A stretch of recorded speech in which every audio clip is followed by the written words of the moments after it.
Dear viewers, WBCS 24-এর notification এবং তার exam নিয়ে দীর্ঘদিন বলতে প্রায় 1.5 বছর বা তার বেশি সময় ধরে ডাব্লিউবিসিএসের জন্য যারা সিরিয়াসলি সিরিয়াসলি প্রিপারেশান নিচ্ছ, তারা প্রত্যেকেই চিন্তিত এবং দীর্ঘদিন ধরে প্রিপারেশান নিচ্ছ, অথচ নোটিফিকেশান আসছে না। তার মূল কারণ আমরা জানি যে ওবিসি কেস।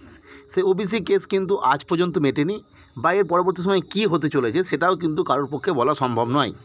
সেই জায়গা থেকে আমরা দেখেছি বিভিন্ন যে অ্যাপয়েন্টিং অথরিটি, তারা প্রাইমারি টেটের ক্ষেত্রে WBPP, West Bengal Central School Service Commission, WBPRB, তারা কিন্তু প্রত্যেকেই তাদের প্রসেস যেগুলো ওবিসি কেসের জন্য আটকে ছিল তারা কিন্তু ধীরে ধীরে শুরু করছে। সেই জায়গা থেকে পিএসসির ক্ষেত্রে একমাত্র ডাব্লিউবিজেও আর কি, ওয়েস্ট বেঙ্গল জুডিশিয়াল সার্ভিস যেটা ডাব্লিউবিজেএস, সেটা ছাড়া কিন্তু কোনো নোটিফিকেশান আসেনি। সেই জায়গা থেকে যেটুকুনি তথ্য পাওয়া যাচ্ছে, আমি পূর্বেই শেয়ার করেছিলাম যে ডাব্লিউবিসিএস 24-এর নোটিফিকেশান নভেম্বরের দিকে আসতে পারে, এবং তার পরবর্তী ক্ষেত্রে অন্যান্য ইন্ডিকেটিভ অ্যাডভার্টিসমেন্ট যেটা এসেছিলো ডিসেম্বর মাসে, সেগুলো আসার সম্ভাবনা।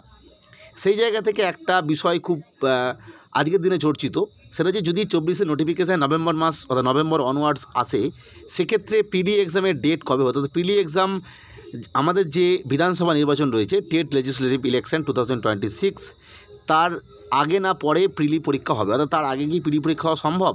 এই নিয়ে আমরা ডিটেলস তথ্য শেয়ার করব।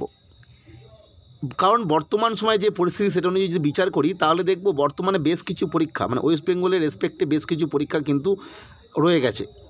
আর মূলত যে পরীক্ষাগুলো আছে সেটা হচ্ছে, প্রথমেই যেটা আছে সেটা হচ্ছে আমরা জানবো জানুয়ারি মাসে কিন্তু দুটো পরীক্ষা হবে। একটা হচ্ছে এসএসসির ক্লার্ক অর্থাৎ স্কুল ক্লার্ক এবং গ্রুপ ডি। তার সাথে সাথে পুলিশের ক্ষেত্রে একটা পরীক্ষা আছে ওই সময়, যেটা পিআরবি আগেই ঘোষণা করেছে। দুটো বিষয় গেল।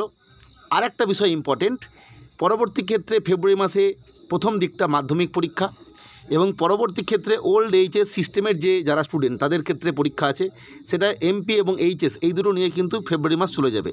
ফলে যদি নভেম্বরের মধ্যে ফর্ম এন্ট্রি হয়ে যায়, তাহলে জানুয়ারি এবং ফেব্রুয়ারির মধ্যে কোনোভাবেই পরীক্ষা হওয়া সম্ভব নয়। মার্চের মধ্যে একটা চান্স আছে, যদি সেই সময় এমসিসি না চালু হয়ে যায়, মডেল কোড অফ কন্ডাক্ট, সেক্ষেত্রে হতে পারে, অর্থাৎ সেই চান্সটা খুব কম। কারণ আমরা জানি তার পূর্বেই কিন্তু ফেব্রুয়ারি মাস থেকেই পলিং পার্সোনালদের ট্রেনিং, সেই সংক্রান্ত বিষয়ে বিভিন্ন স্কুল যেগুলোতে এক্সাম সেন্টার হয়, সেগুলোতে বিভিন্ন যে পুলিশ প্রশাসনের যে পুলিশ পার্সোনালস তারা চলে আসেন, বিভিন্ন ট্রেনিং হয়, বিভিন্ন মেটেরিয়ালস, ইভিএম, সেগুলোর কমিশনিং, এই সমস্ত বিষয়ে কিন্তু কাজ ফেব্রুয়ারি মাস থেকেই চালু হয়ে যায়।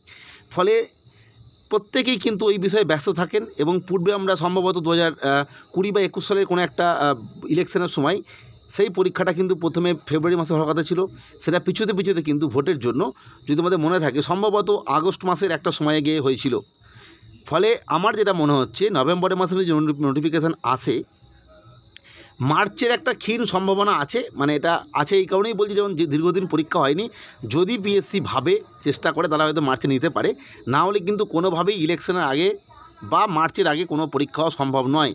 যদি আসে তবেই আমি বলছি, না হলে তো যদি নভেম্বর নোটিফিকেশান না আসে, তাহলে তো মার্চে পরীক্ষার কোনো ব্যাপারই নেই, আবার সেই ইলেকশন বা অর্থাৎ জুন অনওয়ার্ডস। ফলে প্রত্যেকে যারা প্রিপারেশান নিচ্ছিল তাদের আর কিছু করার নেই, এই প্রিপারেশান নিতে থাকতে হবে। পরবর্তী আপডেটের জন্য চ্যানেলটিকে সাবস্ক্রাইব করে রেখো। ভিডিওটি দেখার জন্য প্রত্যেককে অসংখ্য ধন্যবাদ।